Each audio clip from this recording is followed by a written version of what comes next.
Hello, my name is Gabe.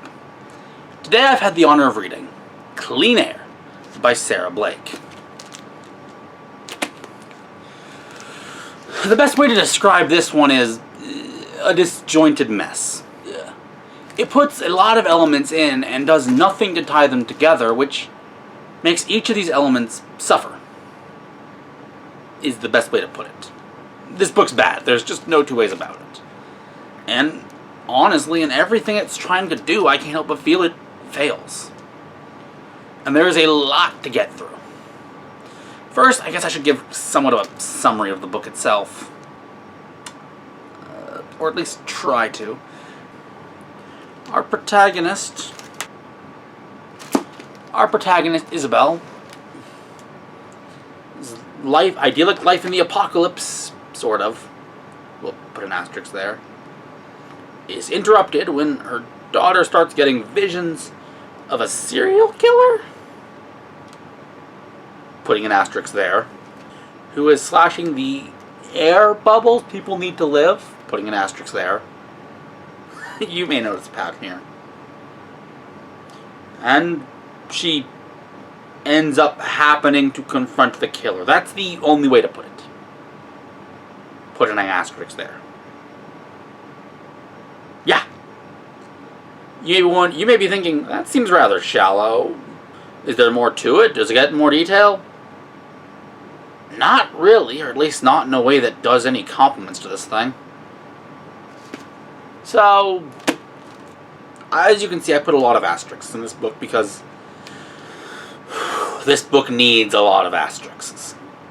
So, where to start? Let's start with characters. They're bland. There is no two ways to put it about this. Every character in this book is boring and seems to possess no personality. I couldn't tell you what character traits they have other than their jobs. And maybe their religion, race, and other such details. The point is, nothing of actual substance. A while back I read a book where I felt that every character presented the author's personality. But at least then there was a personality being presented, just the same one over and over and over again. What I mean it when I say this book's characters have no personality whatsoever to speak of. They have character quirks, character flaws, but not an actual personality. Outside of outright stating things, I never got a sense of what these characters cared for and what they didn't. Which is bad enough, and obviously a book with boring characters is just long to get through. The murder mystery.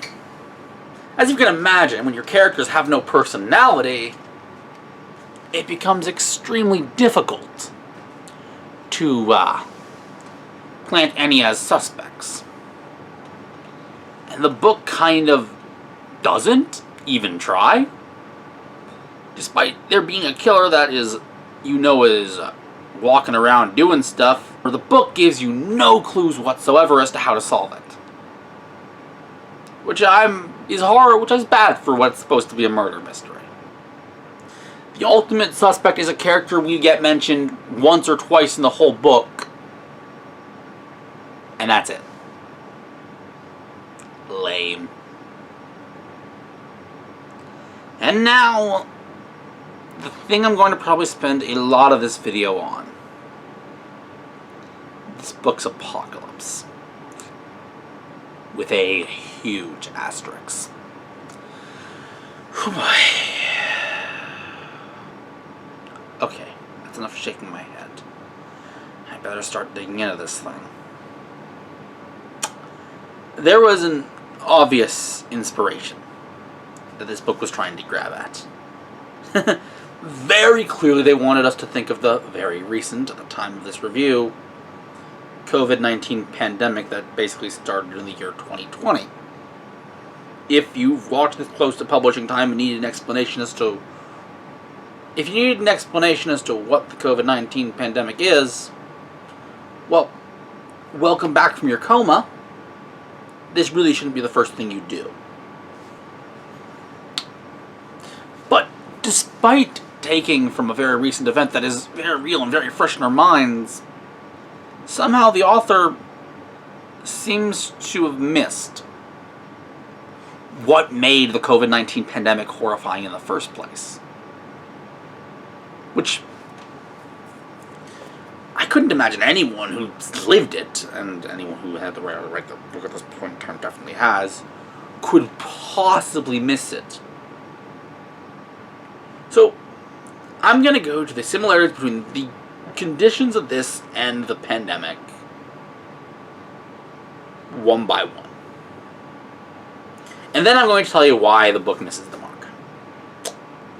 Masks. This is the most obvious one. The whole problem with the COVID-19 pandemic was you're supposed to wear masks in public places. In the case of this book, you're just supposed to wear masks when you go outside, and you take them off as soon as you go inside. It's not even close to the same thing. This is the most surface level, clearly wrong detail, so it's easy to point out. Work from home. Whilst the protagonist's husband does work from home, every piece of evidence in the book proves it's by choice. The resources for him to do his job in an office is there, and there doesn't seem to be any problem setting that up. In the same vein, isolationism. Basically the same point as before. Yes, does our protagonist seem to live a life with only her and her family? Yes. But it seems by choice. I'm serious. There's every ounce of evidence that it is by choice. There are facilities available to her for her to socialize, and there doesn't seem to be any conundrum with the socializing happening. She just chooses not to fairly often. And even then, I say fairly often, still, she chooses to go out often enough that it's a pretty regular occurrence in this book. My point in all that is, yeah, none of it hits the same because it's missing the point. The problem with the COVID-19 pandemic, it isn't that we didn't interact with people or we worked from home. It's that we had no choice but to. If we choose to do those things, it means the option to not do them is always available. It's not as scary. I want to also state the cause of this apocalypse is utterly, bafflingly stupid. And if I don't talk about it, I'm going to just regret it immensely. So, at the beginning of the book, it's explained that the trees started producing pollen that was toxic to humans, which is already and made the fruits grow big and giant. At the end of the book, it's revealed that the trees are all sentient and chose to do this because humans are polluting the earth. Which is stupid already, for a number of reasons. Number one, trees and other plant life depend on us to survive. Not as much, I'd say, as we do them, but they still do. It's a cycle. They produce oxygen, we take that in, and produce the carbon dioxide they need. Number two. What? It turns out that this tree is the one who's been sending the daughter of the protagonist these visions about the serial killer. Because of course they were. That's it. That's all the explanation the book gives. Like I said, the book is... none of it really gels together. Now that I have spent an entire video bashing on the book, I'm going to give it some credit. Only a little, and then I'm going to bash it again later, so don't be too excited. There is an idea in this book that I actually really liked. I don't think this book executed it well at all, but I did like the idea. So, at a certain point, towards the end of the book, which is part of the problem, Isabel encounters the killer. encounters she didn't go after the killer.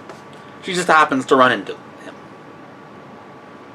So she's unable to save the family, but she does save their daughter, who is then taken in by her and her family because, well, she has no one else to turn to. I love this idea. I actually do.